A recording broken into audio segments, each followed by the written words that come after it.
Greetings, family. Welcome back to the Learning Channel. It's the end of the year, 2024, and I am here to give you an update on a journey that I went on at the end of December, before the new year comes in. I went to Peru, and I want to tell you about my experience going to Peru. Most of that history we think of the Inca Empire, and when I was in school as a student in high school, I remember Aztec, Pueblo, Inca, uh, but kind of didn't have any connection to those experiences about what those cultures really meant.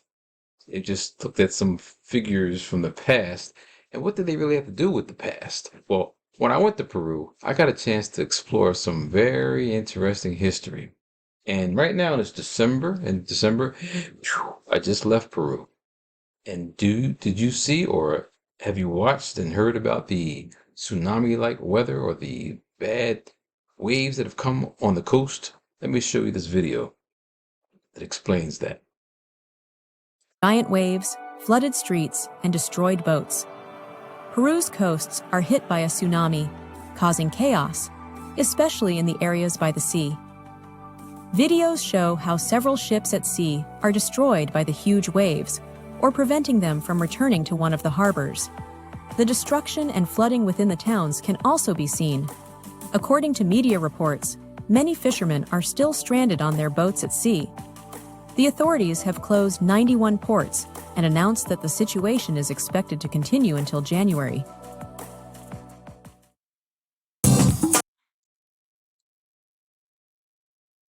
So again, I'm talking about going to a place where they're having those floods right now, but imagine in the past what may have occurred, how the people were living, and the cataclysmic events may have just wiped out the cultures and the people, and that's why we no longer know how the people existed in those places. So I want to look at the connections to the African past, really the world past. Well, since I have an African connection with my cultural experience, I want to make a relationship between what's going on in South America, what happened with some of the African people that traveled throughout the world. So as you just saw that initial image, it had a llama.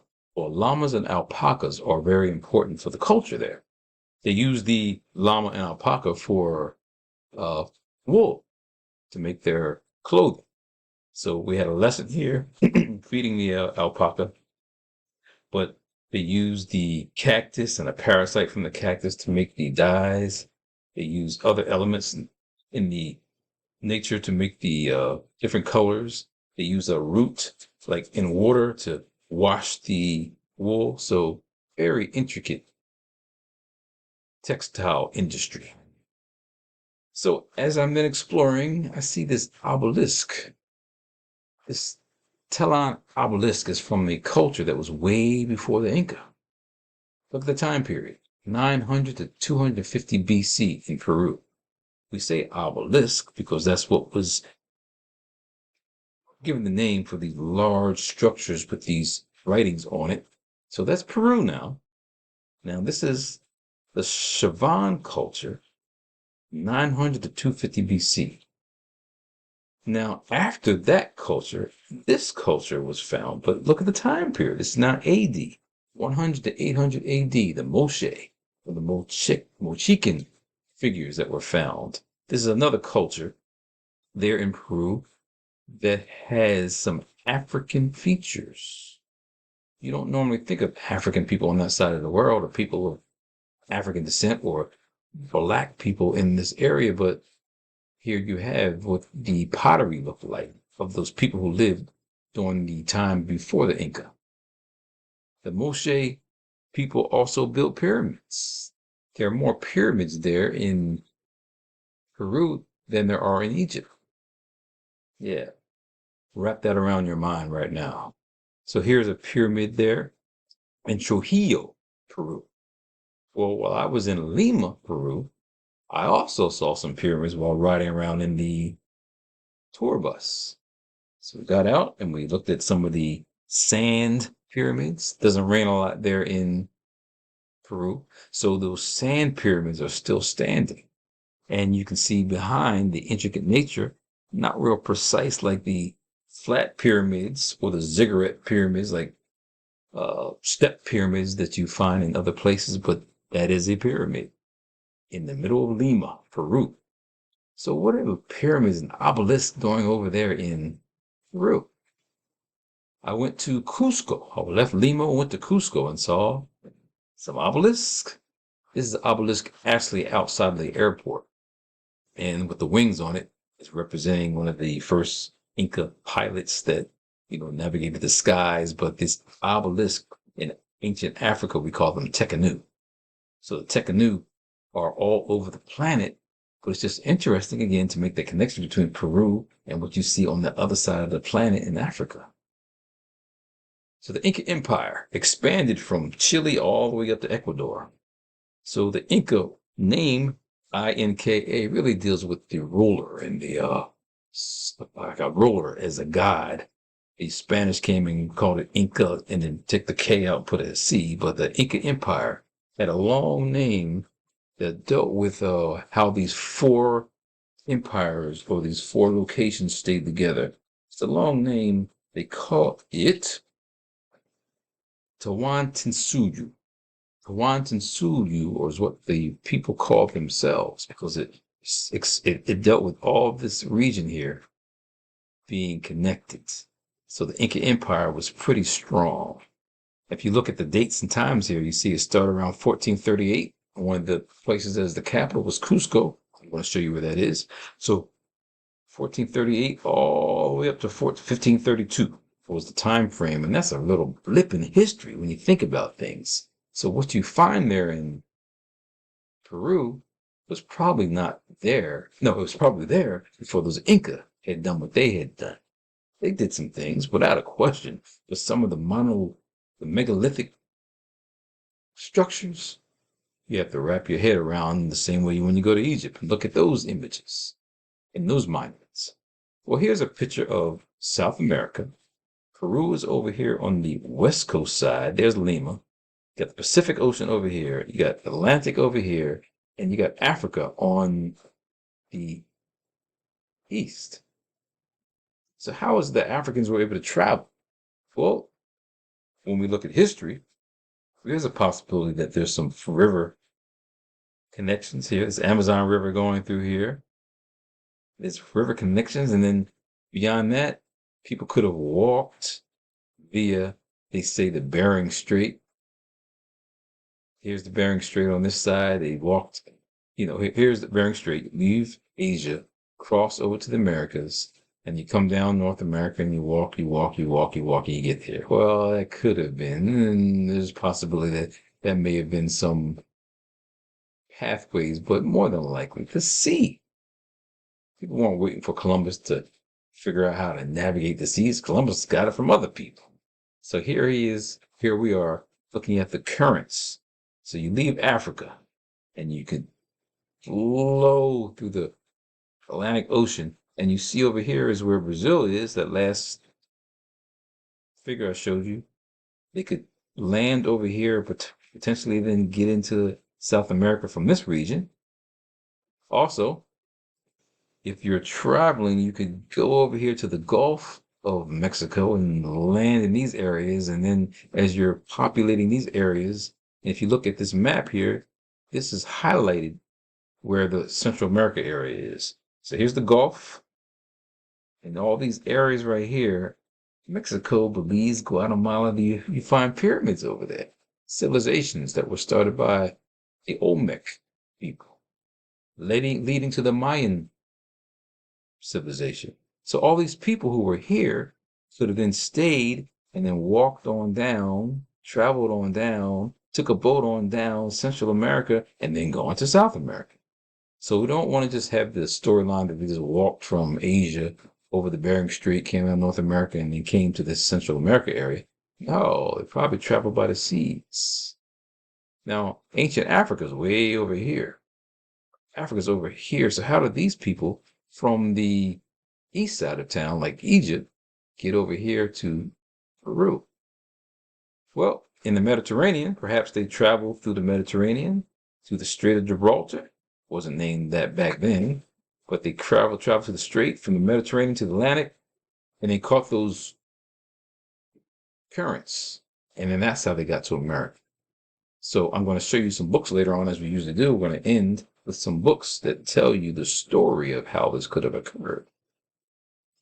So there in the Central American part of town, you have a town called Malinalca, Mexico, still there. You can go research it and travel there yourself today as a tourist site to see. On the left side there, you see the image of one of the excavation sites of the people who were living there, and you see the time and the dates and the connections of a people that are the Olmec people. Yeah, those are African people that traveled across the seas and then set up these civilizations that we know of as the Aztec and the Mayan. So that's an Olmec in the middle and an Aztec warrior on the right. They say when Cortez came here to do his killing and kill off all those native people, there's a black group of people that called the Black Legend that they came out and forced to make sure that they would fight and take a stance against these killers coming from abroad. So the whole African presence that was there before the Spanish came was strong. Now look at this, with the Inca Empire, only about 95 years old, 1438 to 1533, 95 years old. It's not a long time period in history. There's a place called Machu Picchu. It was only occupied for about 50 years at that time period. So some of those places may have been fortified with megalithic structures before Incas come along, and now they build upon that and develop a civilization from that. The capital of the Incas was Cusco. Cusco was called the navel of the world. And Cusco sounds like another name on the other side of the world called Cusco, Kush. We'll make the connection. Tawantinsuyu, that's the name I said earlier for how the empire expanded from Chile up to Ecuador. So the empire was bigger than the Aztecs, but the Aztecs were also strong. There were 12 million people, they say, in the empire, and this entire Peru area was populated like 20,000 years ago. So we know that there were probably, and more than likely, those people from the Chavan culture, the Moshi culture, maybe even civilizations before that, that had a foundation building those areas. And so that's why these areas could have been more established than the Kemet on the other side of town. So other significant civilizations beyond the Inca, prior to that, again, was the Olmec. But look at the time frame. Do your studying, 1200 to about 400 BC.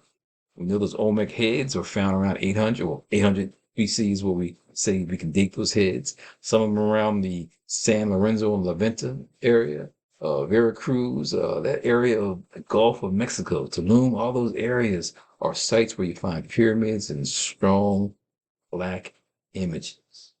Those people that just walk down from North America and come and settle there, they travel by boats. So if the Olmec were around 12,000 to 400 BC, they stayed around for a while, had influence on the culture, and now you have the Aztec coming along around 1325 to 1521. Their years are a little bit longer in terms of their longevity than the Inca, but Aztec were a strong group of people who carried on some of those traditions that look like people in Africa. Mali Empire in the west coast of Africa. Malinalca, that place I just told you about. So some of those areas that are now still being excavated, some of them were covered up in jungle. People left the land, and it could be because of the cataclysms, the floods. Floods make people go. Droughts make people go. No food, people have to go other places. So that's why we start to see maybe the vanishing of cultures, and now we're trying to recover that. So where's the African contact? Well, some people say that Ramses II, back in the 19th dynasty, he may have had some contact. How? Well, because there was cocaine in his stomach. The cocaine that's from the South American side of town, like Peru. So perhaps there was some connection with Ramses and traveling. They said there's the Battle of Kadesh. The Battle of Kadesh, they said, was up there near Syria against the Assyrians. And so when you look at the Abu Simbel images, when you have Ramses holding these people's heads, like he captured these people, and they say it was the Battle of Kadesh, that's a long way from southern Egypt, like Sudan, Aswan area. That's where Abu Simbel is. So for that to be way down there and him to travel way up to Syria, some people are saying, well, maybe you know what? That battle was somewhere else on the other side of the planet, like they were in Peru. Well, look at the dates: 1295 to 1187 BC. So the same thing is going over there in Peru. Some things are happening over there in Africa. Pianki in 750. So Pianki and Taharqa are part of the 25th dynasty. Black leaders that went back to Kemet to say, look, we got to get rid of these Hyksos, get rid of these people, get rid of these foreigners, the Libyans, get rid of these people who are coming in, destroying the black culture in Egypt. So they teamed up with the people there in Kemet, Nubians in Kemet. And this is the Kushite Empire. Kushite Empire. So Pianki, Taharqa, there perhaps there could have been some connections between them traveling in the 25th dynasty going over to South America area. Mansa Musa. Now we fast forward in history. Go towards the west coast of Africa and Mansa Musa and the Semigambian area. And they said that this brother traveled over to Americas with a couple of ships and boats, didn't come back, stayed over there. It's a long ride. It took me 6 hours by flight to get to Peru. That's a flight. How long would it take by boat? And you just saw the rough seas that I just showed you. May not have been as rough back in the day because they didn't have the same kind of global warming issues we have today, but essentially traveled the seas. And so Mansu Abubakar, I think is the second, was the one that they say traveled over to Africa or to South America from the west coast of Africa. So those are some connections. When we speak of the Amazon River, again, that's a large body of water that feeds that northern part of South America. Well, when you look at Orontes River and Orinoco River, there's connections to these places. One of them is there in Africa, but the name could relate to something that happened over there in South America. A little bit of history on that. You can go over those names, but the riverways are ways that you can get inland. Even in Africa, there were riverways that maybe went from the east coast to the west coast that we don't see today because of the Sahara, which is like desert now, may have been water at some point because when you look at the bottom of a sea, it's going to be desert. So the waterways are one way that people could travel from place to place. Jesus and Mary had a daughter. They said her name was Kali. Kali. There's also a Hindu goddess named Kali. So prior to those, I guess the Shavan and the Moshi culture, there's a people that were found in Northwest South America called the Kali. Yes, do your history. And then the local Amerindian people called the Kalima are found in this part of the world. And the Kalima, again, they said there wasn't a lot of written history back then, so you can't find the documentation of these people. They said they didn't have a wheel, they didn't do mathematics, all these things saying that they weren't civilized, but they had a civilized culture. So Cali keeps coming up in the major city in Colombia. I went to Cali, Colombia last year in the Andes Mountains. Not a lot of black people are there, but Cali was a very important site, big city in Colombia.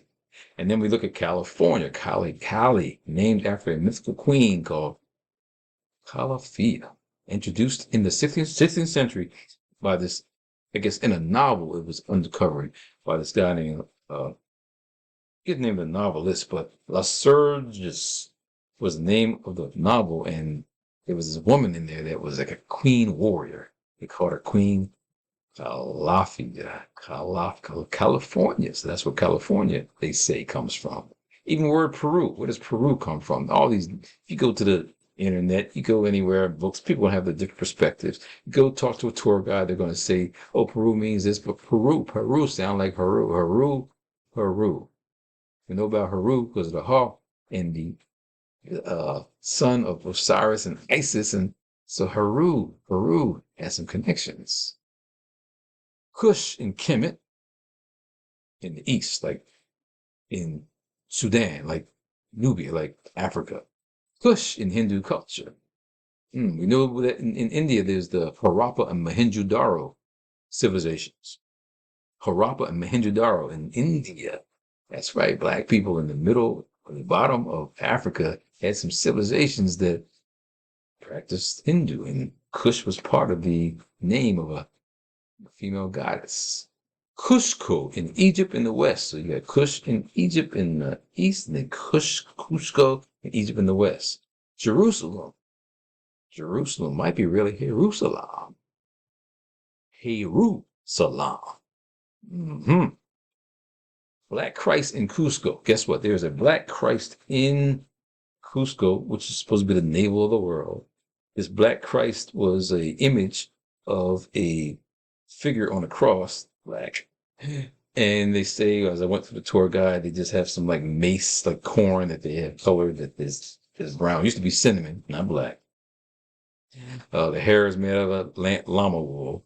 But this image is very powerful, and they call it the Lord of the Earthquake, because I think the 1650 earthquake that happened, it was like going on for about 4 minutes, and the people brought the Black Christ out in a procession, and it stopped the earthquake. So there's a Black Christ. It's an event that happens in November every year where they honor the Black Christ. There's 1,000 pyramids in Nubia, not Egypt, Nubia. And guess what? The second most place you find a lot of pyramids is in Peru. We know they're all along the South American region because, again, the people who were making these connections to a higher element or receiving information from a higher element were traveling and passing on that culture to each generation. So the pyramids that we see there in Kemet, the pyramids that we see there in Central America, the pyramids we see there in Africa, Asia, there's a connection to the people who brought that. So lastly, for this Peru-African connection, so beyond the Kushite Empire, let's look at the 18th dynasty, where again, Kemet and Kush went through some struggles because we know that the Hyksos warriors were coming in, all these invaders coming in, ruining the cultural experience of the people. As they ruin the cultural experience of the people, there's disintegration and fights and wars. And so the Kushite Empire in the 18th dynasty under Hatshepsut and people like Thutmose III, they created opportunities for trade. The fact that they traveled to Punt, which is like over in Somalia, the fact that they traveled up to the Euphrates River shows that they could have traveled abroad and went through the seas and gone to other places. Not just them, but the empire and the people that they send off. They had their own navies, if you want to look at it that way. So we know there's some connections to the people on the continent of Africa and the people in South America. It's not like those countries were merged, those continents that I read as were merged, because that didn't happen. That happened like a long time ago before there were humans walking on the earth.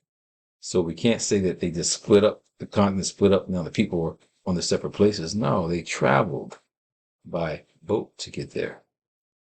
So as all these colored people, these pigmented people, these melanin people were doing their thing all over the world, you didn't have these killers on the move. You call them conquistadors, but they're killers on the move.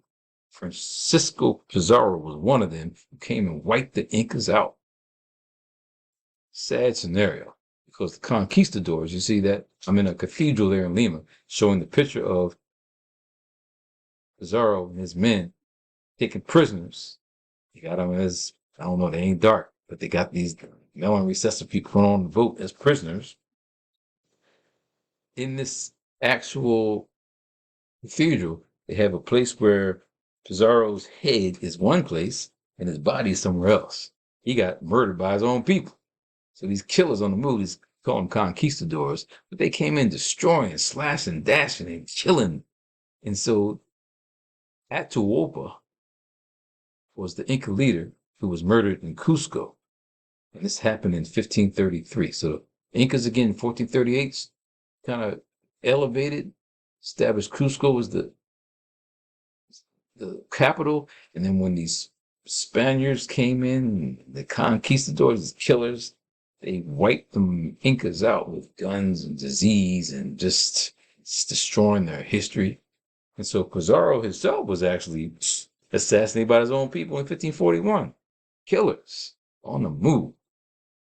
What's sad about all this is that I was in the Lima Cathedral and I saw the books. You couldn't go touch these books. I mean, in those books are probably some good history. But we also know those killers burned the history, burned the books. That's why it's hard for us to understand who built those pyramids, who built those obelisks, who created those civilizations before the Inca, because these killers came in and slashed and dashed and just destroyed everything.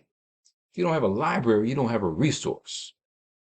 Now, that's the library I just was walking in, but that's my library. I'm just looking at that I can go to a resource, a book.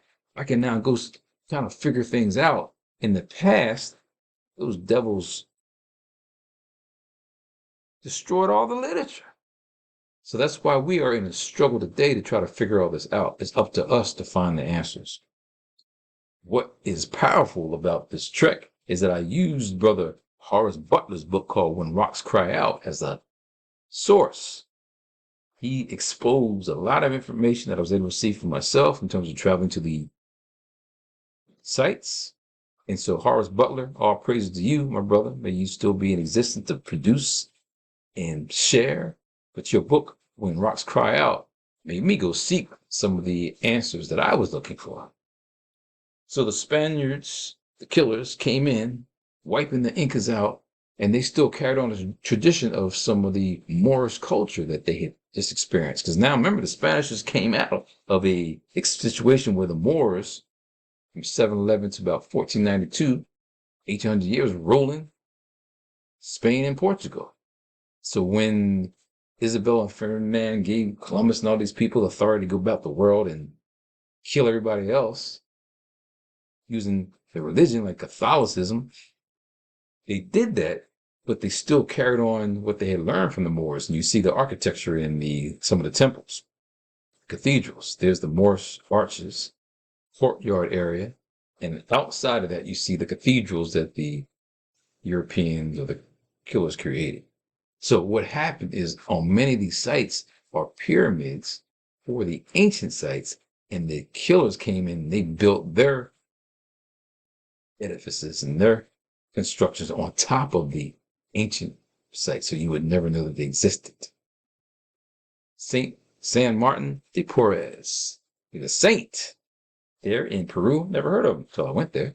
Those follow Catholicism. You may know a little bit about this, but this person was very powerful as a healer, a respecter of people.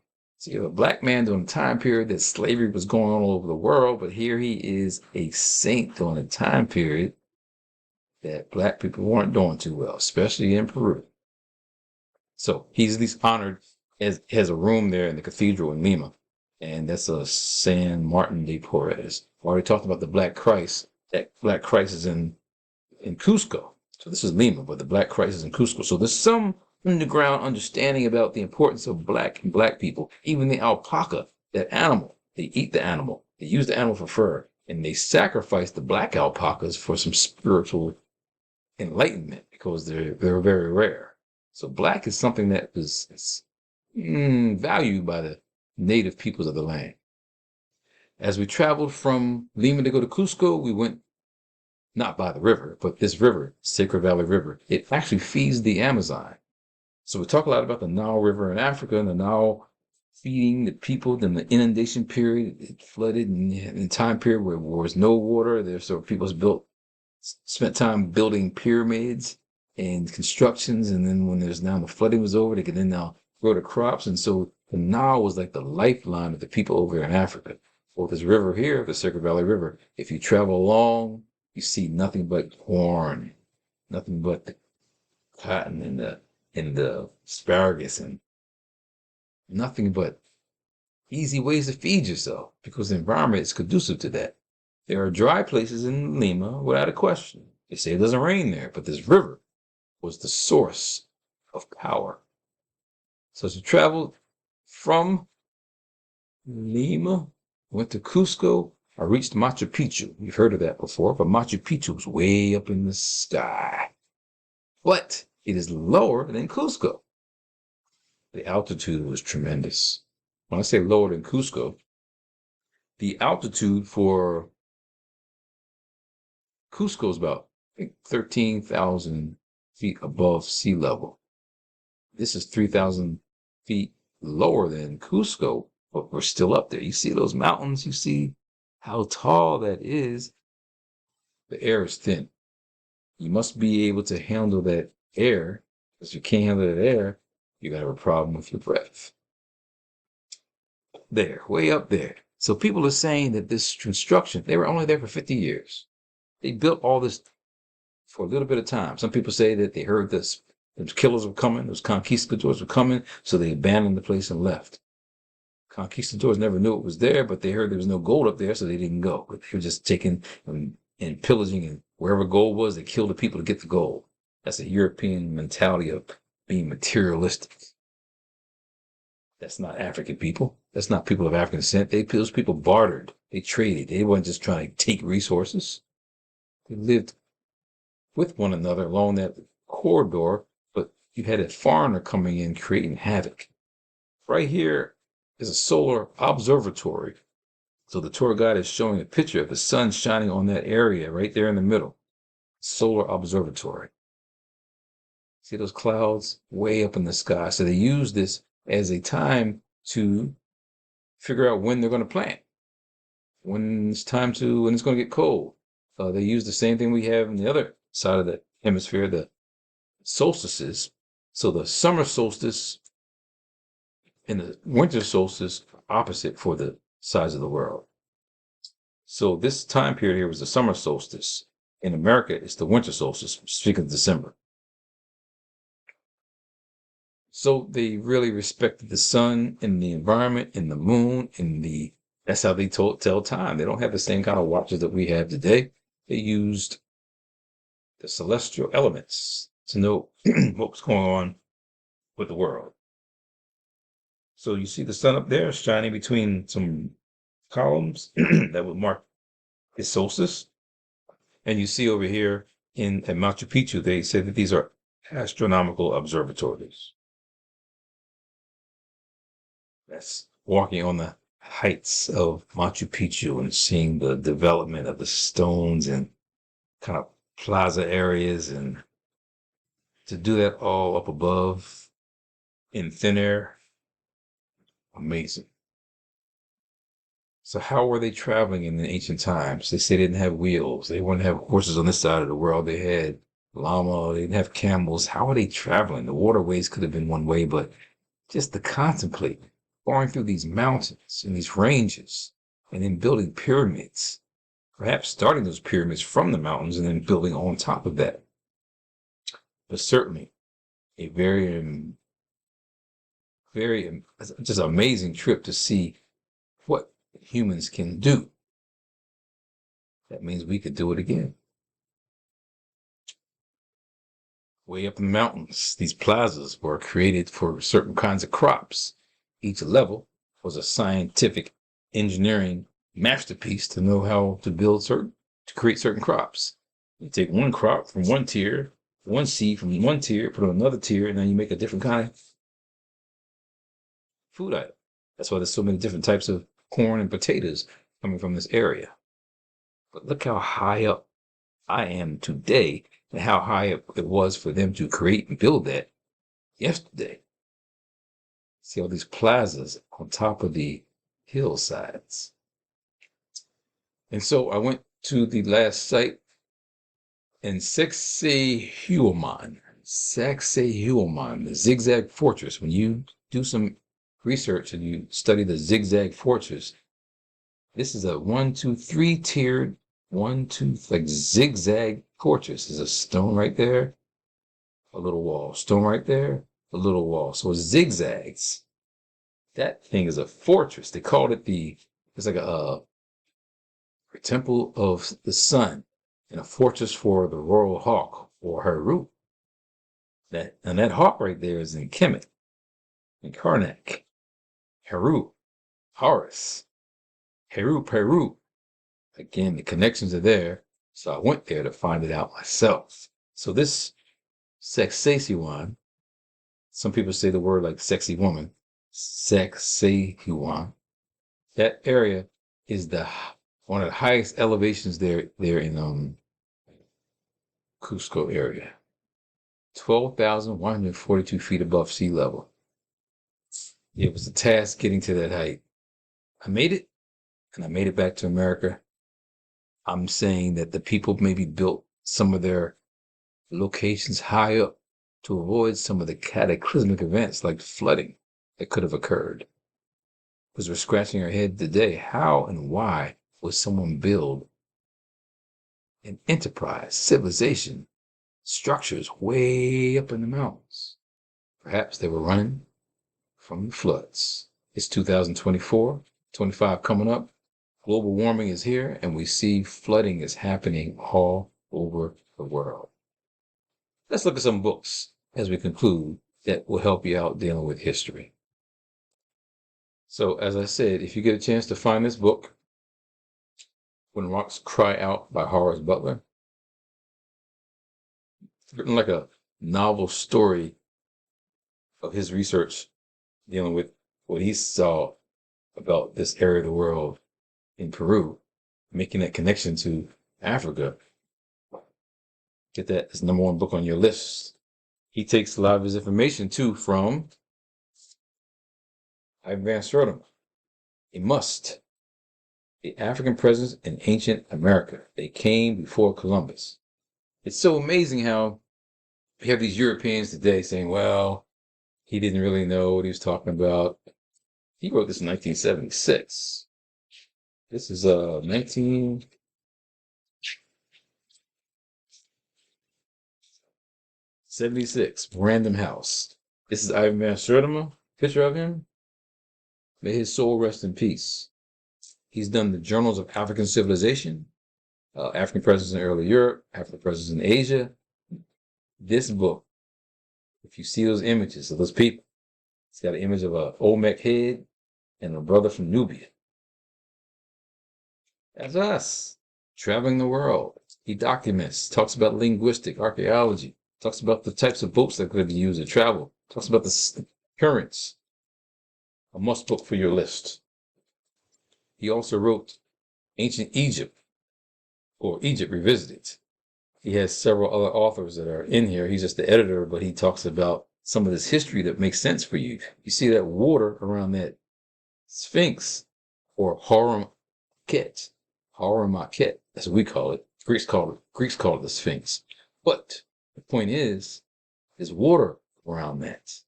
So this Harum-Ket was probably created before the dynasty era that was there. Probably before those pyramids were created there in ancient Egypt.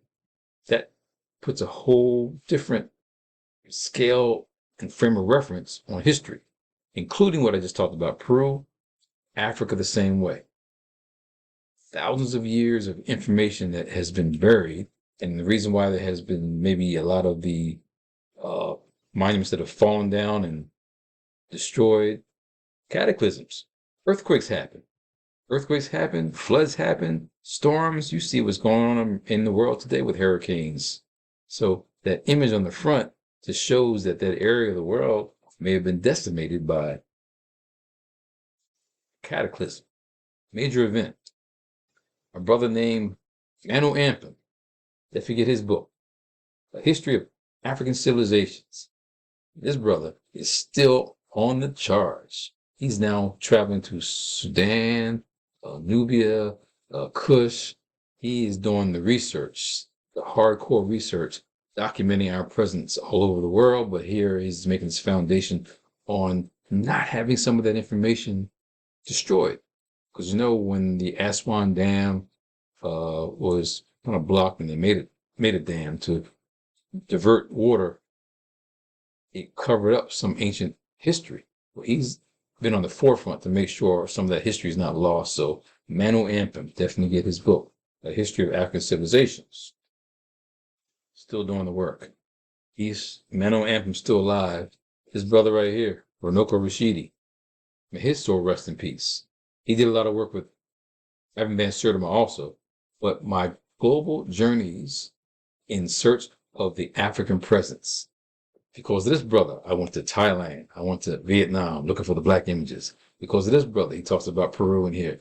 He's going all over the world documenting with images and photos of people who have had an impact on the world that you never heard of. So we need to go to the libraries and get the documentation and read the work of those who did the work. Can't let them just die and go and we don't honor what they've done. And then you got Brother Charles Finch, his most recent book. It's called Nile Valley Civilization, a 10,000-year history. So this is Dr. Finch wrote this past 2022. Thorough document. 10,000-year history. So when we start talking about the areas of Peru and Kemet, and we look at dates and times, and we now have to know that there was dates and times and civilizations before this time, you start to understand the magnanimous history that we have and why I'm so upset and angry why we have to now recover this today because of what these killers did. The Inquisition, the Reign of Fear. This is by a European named Toby Green. I'm only mentioning it here because you can read the stories of what they did to kill off those native peoples of their lands. The Inquisition. Now they talked about heresy and they used Catholicism and the religion to destroy people. And as you destroyed people, you took away the information, took away the knowledge, you buried it, destroyed it. And that's why today we are so confused about what history really is. It's now a mystery because these people during the Inquisition, I call them killers, I call them conquistadors. That sounds like a nice name. Nah, they're killers. Destroyed the history of the people. And it's up to us to use whatever platform we can, like this learning channel, to expose the enemy, to recover our information so we can rise again like a pyramid of consciousness. So thank you for listening with me.